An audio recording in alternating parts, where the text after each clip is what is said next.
Franz Liszt was both the world's first virtuoso piano player and the world's first rock star.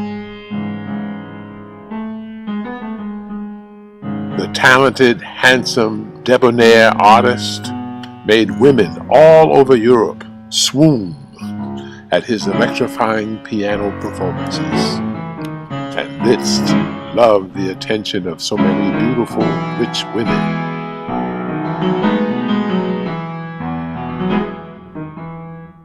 Lola Montez was a sexy, sensuous, celebrated Spanish dancer. And Lola's reputation was that whatever Lola wanted, Lola got.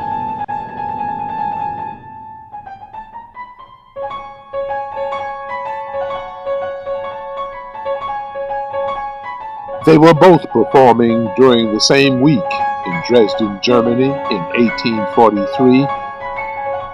The Franz Liszt recital had been sold out for months, but Lola, using her charm and her intelligence, managed to get a ticket and a seat right up front. Lola happens to sit next to Marie Dagout, one of Liszt's former lovers. Madame Dagout notices Lola's beauty and her intensity directed at Liszt during his performance. At the recital's end, they strike up a conversation, and Marie Dagout agrees to deliver a note to Liszt with Lola's name and hotel. Liszt remembers noticing Lola, and the very next day he calls on her at her hotel. So began one of the many stories that Lola Montez would tell the gritty 49er gold miners being entertained at her home in the gold fields of Grass Valley, California.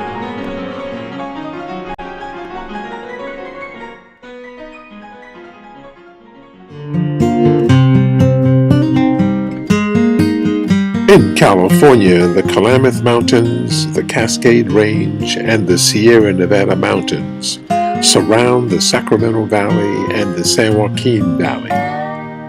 Gold was found in 1848 in the waterways and the tributaries running through the foothills of these mountains and into the valleys.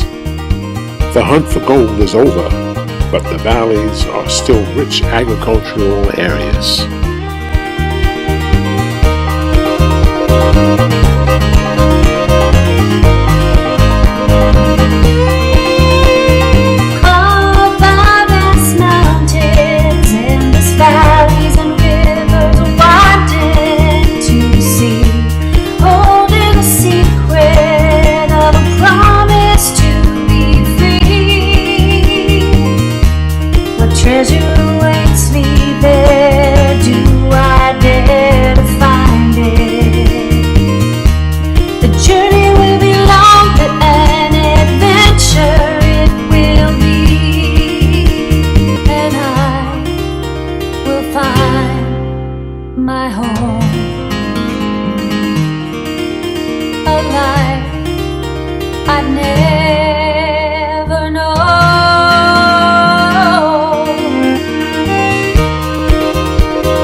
Liszt was a worldly, mature 32 years old, and Lola was a hot-tempered 22.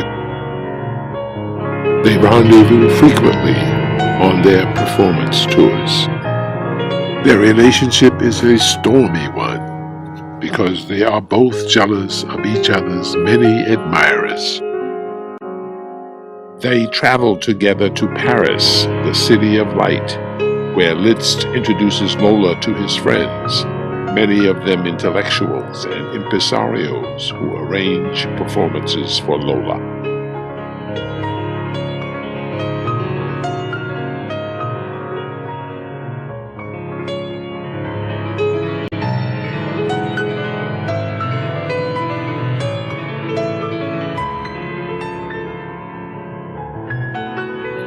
The towering literary figure in France, Victor Hugo, and the Polish-born musical genius, Frédéric Chopin,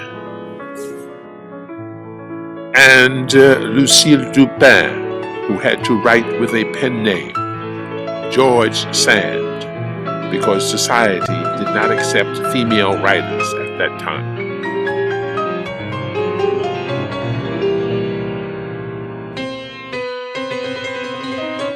Lola Montez was a sponge for the knowledge of the intellectuals and the artists of Paris,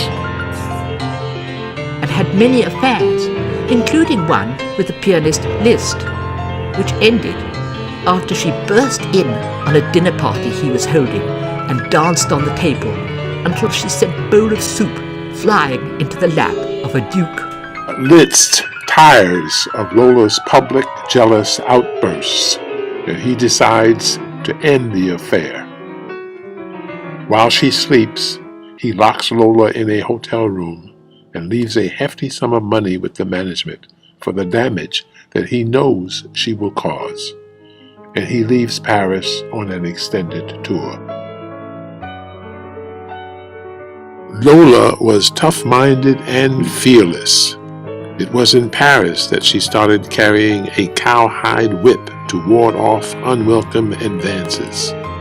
It became her trademark. She was also known to carry a small pistol.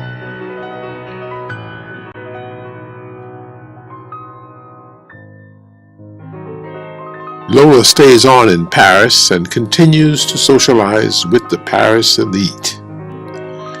And after months of healing, she meets Alexandre Dujardin. Dujardin was the gifted, popular leader of the Republican Party in Paris, and he was the editor of La Presse, the first street newspaper in France. Lola and Dujardin confess their love for each other. They are inseparable in the autumn of 1844.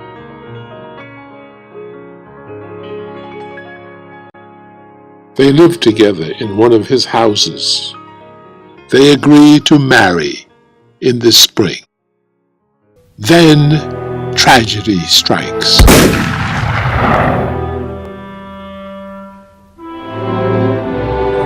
Lola receives an urgent message from Dujardin, which reads, "My dear Lola, I am going out to fight with pistols.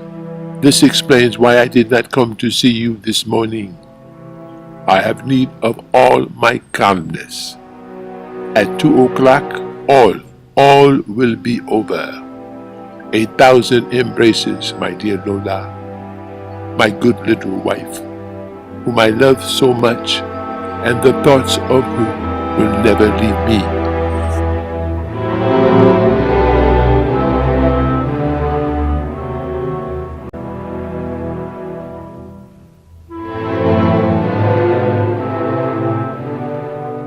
Lola received the corpse from the carriage and made funeral arrangements. Dujardin's will left her the bulk of his estate, which amounted to over $100,000. Lola settled the estate and gave every dollar of it to Dujardin's relatives. Beauvalon, the shooter, was put on trial for murder, and at his trial, Lola electrified the standing room only audience when she testified that everyone knew that Dujardin was a bad shot, and then she stated, "I would have fought him in a duel myself." Lola decided to leave Paris, to get away from the sights and sounds that reminded her of what she thought was the loss of the love of her life. She was on her way to her greatest personal triumph that would shake up the European establishment, and beyond that, she would experience her greatest personal tragedy. But some years later, as she sailed into San Francisco Bay on one of the first paddle steamships from Panama City, after the hazardous overland journey across the isthmus, Lola would meet on board the overcrowded boat of anxious, gold-seeking men another newspaper man who she would wed at the Church of Mission Dolores in San Francisco. John Augustus Sutter was the dad and the granddad of the California 49er gold rush. Although he owned the property where gold was discovered, he never profited from the gold find, and as a matter of fact, the gold find led to his ruin.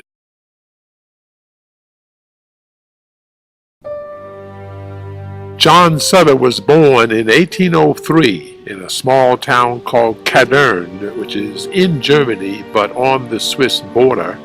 He was actually raised in Switzerland because his father was a Swiss citizen.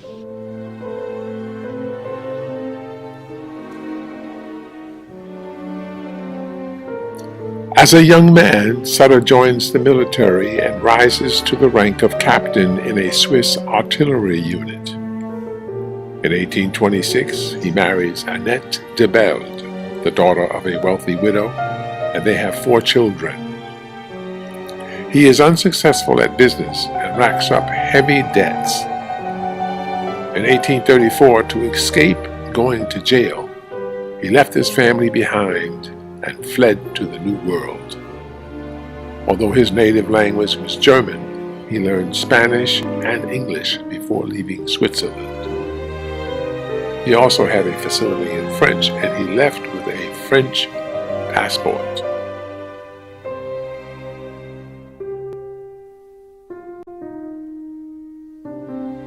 After arriving in America, Sutter headed west, first stopping in Missouri, where he worked for several years as a merchant and innkeeper. His dream of being a land baron kept him moving westward. In April of 1830, he joined a trapping party on its way to the Pacific coast. The traders reached Vancouver in October of that year. Unable to leave for California immediately, Sutter got work on a ship headed for the Sandwich Islands, Hawaii, and came to Honolulu. When Sutter arrived in Northern California in July of 1840, it was Mexican territory called Alta California. He and his party of mostly Germans and Hawaiians docked in Yerba Buena, San Francisco, which was then a small fishing village with a population of around 500 inhabitants. Sutter and his party were soon on a ship, exploring the lands and the tributaries that emptied into the San Francisco Bay. Sutter realized that in order to gain possession of property in Mexico, he had to become a Mexican citizen, and he became one in 1840. In 1841, he went to Monterey, the capital of Alta California, and negotiated with Governor Alvarado for a land grant. A Mexican land grant was given to John Sutter by the governor on June 18, 1841, for over 40,000 acres of Sacramento Valley land, which included the joining of the American and Sacramento rivers and the ever-fertile lands of the Delta. Swiss pioneer John Sutter named his 47,827-acre property New Helvetia, New Switzerland.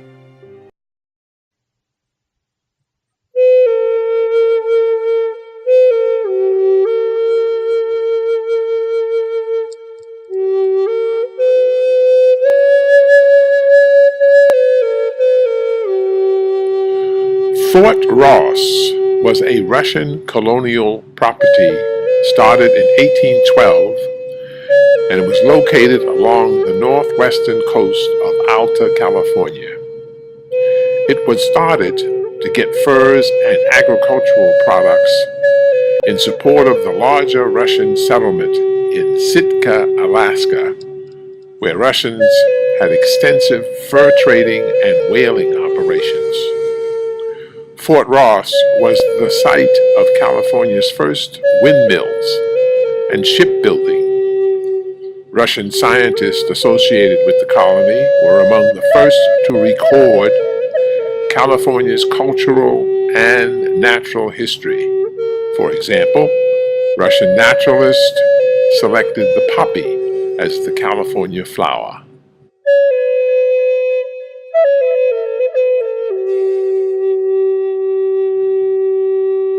The Fort Ross settlement was a mixed blessing for the local Miwok Indians, who benefited from the trade and innovations, but were also severely affected by smallpox, measles, and other European diseases traced to the settlement. In 1837, a very deadly epidemic of smallpox wiped out a whole swath of Native Americans in the immediate area. The Russians introduced many European innovations into Alta California, such as all-wood housing and glass windows. The Fort Ross settlement's 9,000 acres was home to the Russian Empire's peoples. Russians, Poles, Finns, Ukrainians, Estonians, and numerous other nationalities and ethnic groups, including the native Alaskan Aleuts and the Creoles, those of mixture of Aleut and Russian ancestry.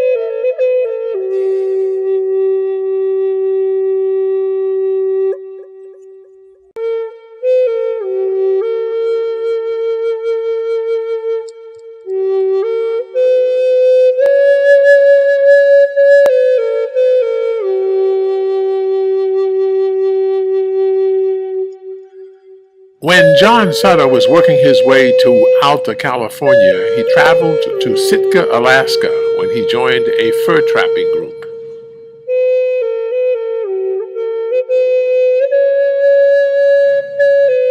In 1841, John Sutter learned of the Russian-American company's intentions to abandon their Fort Ross settlement.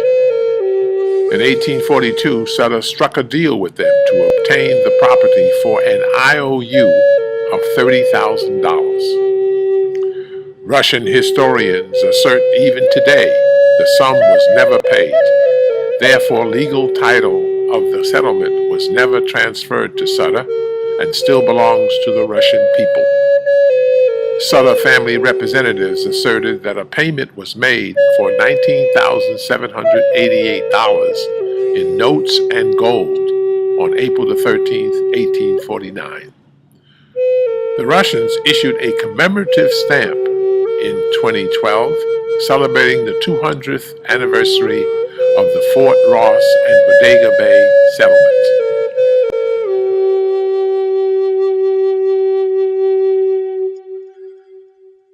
The Miwok Indians have stated that their agreement with the Russians is perhaps the only treaty between Euro-Americans and Indians that was honored.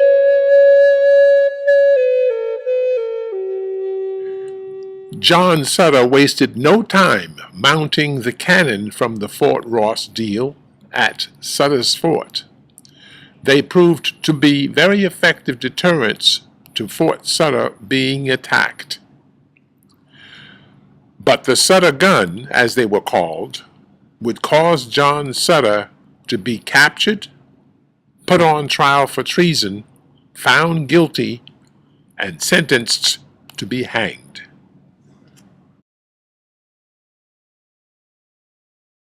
Lola Montez and Castle Oliver by Melusina Lennox Cunningham. I was eating a sandwich on the wooded slopes of the Ballihorus Mountains in Limerick. A sudden shaft of sunlight pierced the mist across the valley, and there, looking as if it was floating on a cloud, was a fairy tale pink castle with towers and turrets that could only have been designed as a prison for a beautiful princess until she was released by a handsome prince. Castle Oliver was built of the local sandstone in the Scottish baronial style by two sisters who had inherited the estate from their uncle, Silver Oliver. Charles Silver Oliver started it all. He was a 19th century pro-British nobleman, a High Sheriff of Cork, Ireland, and a member of the British Parliament. He was the second generation of Olivers to live in Castle Oliver in Limerick County, Ireland, in the United Kingdom, which is the union of England, Scotland, and Ireland, and Wales. The castle had 54 rooms, of which 41 were bedrooms, many large staterooms, including 2 ballrooms, a dining hall, library, sitting room, servants' quarters, and stables. It had the largest wine cellar in Ireland.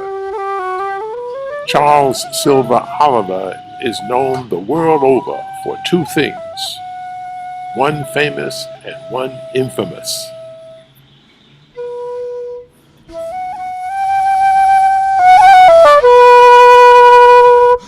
The infamous thing is that in 1798 he brutally executed Patrick Stalker Wallace, a well-respected Irish patriot, for independence activities and plotting the assassination of the High Sheriff himself.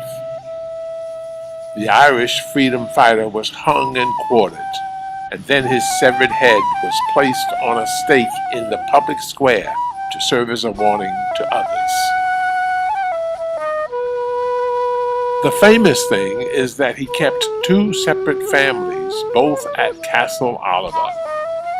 He and his married wife, Maria Elizabeth Morris, had 7 children at Castle Oliver, and he and his mistress, Mary Green, had 4 children at Castle Oliver. This all happened during a period of less than 20 years in the early 1800s. Both families lived at the castle and took the last name Oliver. The oldest illegitimate child was Elizabeth Oliver, born in 1805, who was the mother of Eliza Rosanna Gilbert, alias Lola Montez. Her mother was the illegitimate daughter of Silver Oliver, who in his will left her £500. With this fortune, she married Edward Gilbert, an army officer, and their only daughter, Lola, was born February 17th, 1821, in Ireland. Lola's mother lived at Castle Oliver until her marriage to Lieutenant Edward Gilbert in 1820. The army officer was posted to India, and the 3 Gilberts moved to India in 1823. Lieutenant Gilbert died a year after arriving in India from cholera, and Lola's mother, after a year of mourning, married another military officer in India. When little Eliza was 6 years old, she was sent to live with her stepfather's relatives in Scotland. And then at 11, she was sent to live in boarding school in Bath, England, the ancient city famous for its natural rich hot springs. At boarding school, she frequently caused a stir with her antics, her temper, her obstinacy, and her violent streak. One of her teachers described her as an elegant and graceful child, with eyes of excessive beauty, an orientally dark complexion, and an air of haughty ease. Eliza would complete her education with study in Paris.